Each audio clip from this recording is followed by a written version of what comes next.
Wow, what a beautiful morning. And this nice young lady is just waking up. Let's see what she's doing.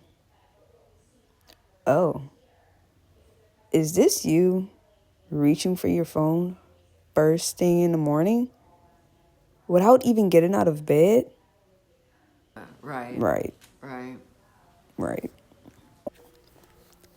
Or, better yet, is this you obviously waiting for something and on your phone?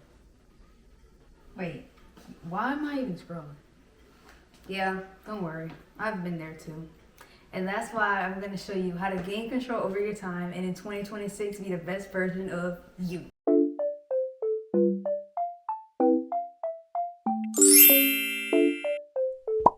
Hi guys. This video will be broken down into 6 different steps. Granted, one for each month. We have to start small. Starting off with large, unrealistic goals is what gets us not completing most of them. So starting small and taking it one step at a time will help us in making sure our game plan will follow through. So let's start now. Why wait until 2026? One thing I've heard, I don't know where I've seen this at. If I find it, I'm gonna insert a picture somewhere next to me. But do not let the calendar determine when you take control of your life. You can take control of your life depending on what you do. Let's get into our first step. Leave the phone alone. Leave the phone alone. This first step is very crucial, which is why we're starting now. We're not waiting until 2026 or waiting 2 weeks into 2026 to start. We're starting now by leaving that phone alone. You don't need it for everything. I bet you in the elevator or you're waiting to get your food or something and you on this phone scroll. Don't worry, I've been there too. This would have crushed our attention spans, guys. Scrolling, like just mindlessly scrolling, that's what gets us caught up sometimes. Now, I know, letting the phone go is such a hard thing. Trust me, guys. I'm not gonna sit here and lie to you guys and say I don't doomlessly scroll on my phone, because I do. As much as I don't like to admit it, I scroll on that phone. Even when I'm waiting in line for an order. Yep, I've been there. I've done it. But let's start small. And that brings me to the second part of our first step, which is setting app limits. Now, I think this works in a way because you don't feel the need to go on your phone, and then it's also like a constant reminder, like, oh yeah, I've been spending a little bit too much time on my phone. You can start by setting app reminders or app limits. I personally set mine to 15 minutes a day for my social medias, and I think 5 minutes or 10 minutes for like I usually only do Instagram, TikTok, and Snapchat. And I also have, because that's really all. I usually just do those main social medias because that's the only ones like I continuously be on. Also, if you feel that like an app limit is not gonna do anything and like you're just gonna click that ignore button, get somebody to put a passcode on it. I've personally done this for some of my friends and family members, and it has worked. Like you can't enter the code because you don't know it, and that also helps like you not want to be on your phone as much. So start small. Start by setting time limits. Your time limits don't have to be as low as mine, 15 minutes. You can do like if you look at your screen time and you scroll on TikTok for 5 hours, then maybe do a 1 hour time limit. Like you don't have to completely cut yourself. Like don't go cold turkey first thing. Brings me into step 2.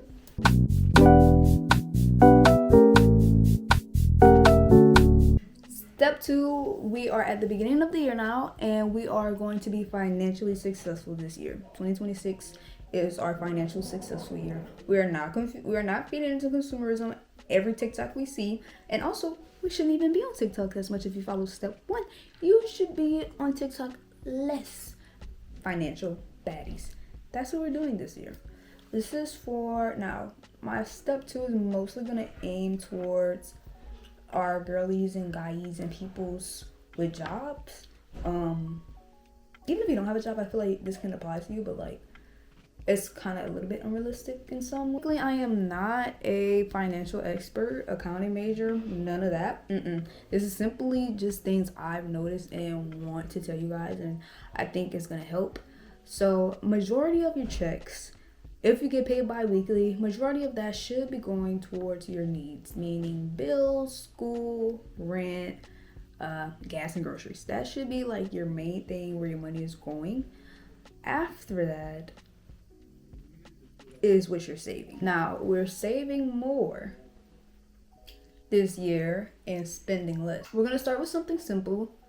So one of these things, I've seen this somewhere, if I'm not mistaken, I've seen this on Jasmine Lee's channel, where basically you save when you see something. So like, I know me, if I see a yellow car, I'm gonna save $4. Like I'm gonna switch $4 in my savings. It's just like something simple, like instead of like spending $4 to get a drink or spending $4 to get crumble or something along those lines, instead of spending my money on that, I'm saving my money.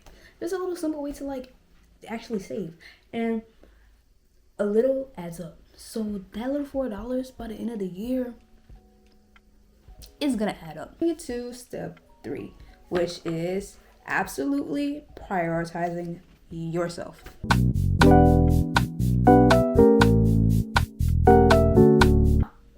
We've gained our attention span back. We've started saving.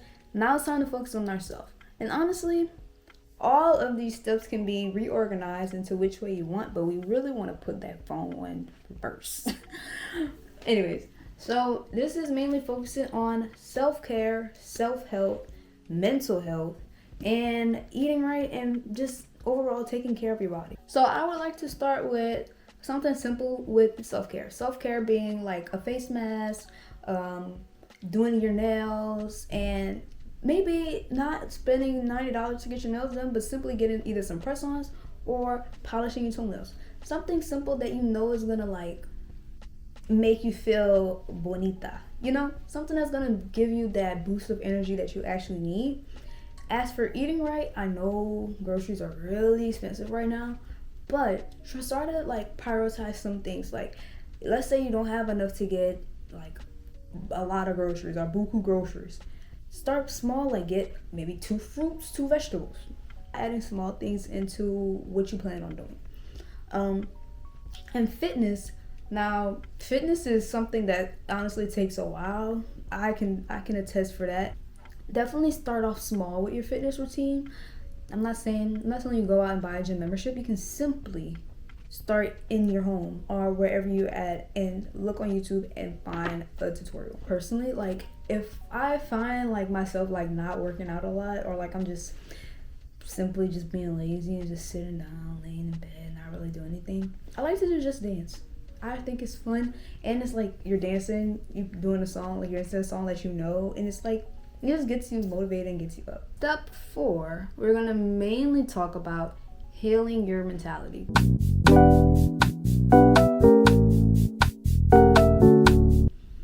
This is something that's gonna take a while, which is why it's not the first thing that we get through in this game plan. Healing your mentality is basically having a clear mind and making time for yourself, and also healing any type of self-doubt or like no self-worth that you have.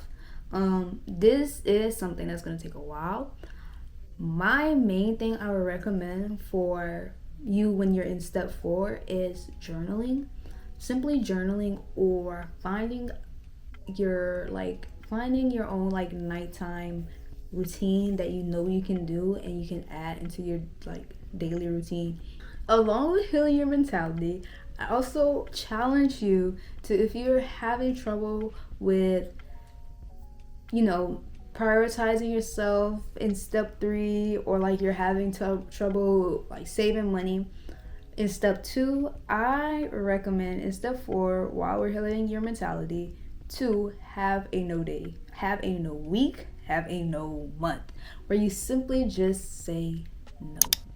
fifth step, which I low-key kind of covered in our last step, but our fifth step is simply saying no sometimes. Habit by just telling everyone yes, like, oh my gosh, yes, I can do that for you, no problem. And then I find myself running raggedy. So by saying no sometimes, it's simply starting to distance yourself from some people and learning to say no to some people who don't show up for you. It's important to make sure we show up for everyone, but also to show up for ourselves. And if we're showing up for ourselves and we have people not showing up for you, then what are we doing? We shouldn't be showing up for them as much, especially if they're not showing up for you. Last up, we've made it to the end. We should be halfway done with the year. We should be in June or July, and we should be, we should be thriving, girl, guy, people. You should be thriving if you follow this game plan through and through. Our last and final step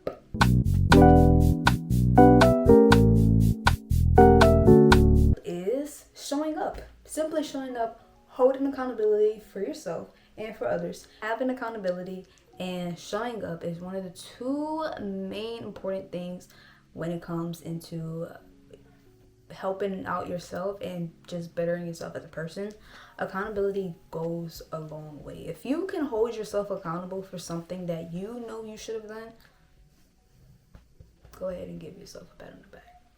Because being accountable is something that honestly sometimes goes unnoticed, especially if you can point it out before someone else has to tell you about it. Which I brought up earlier. Don't let the calendar determine anything. Let's say you're watching this video and we're in March and you kind of get behind. Don't let the calendar determine that. Simply you determine what you're going to do. You determine if you want to make a mark, and you determine what time and where you want to change your life. With that being said, we've made it to the end of this video. It's a game plan. I'm gonna follow it. You're gonna follow it. We're all gonna follow it, and we're all going to succeed in 2026. Now, like I've been mentioning, don't let the calendar determine anything. You can start now. Whenever you're watching this video, go ahead and start now. Don't let the calendar determine it. Don't let 2026 force you into, oh my gosh, I haven't done anything. No, you determine when you want to start, and you determine when you want to finish. And that is going to be the end of my video, and I hope to see you guys soon. Bye!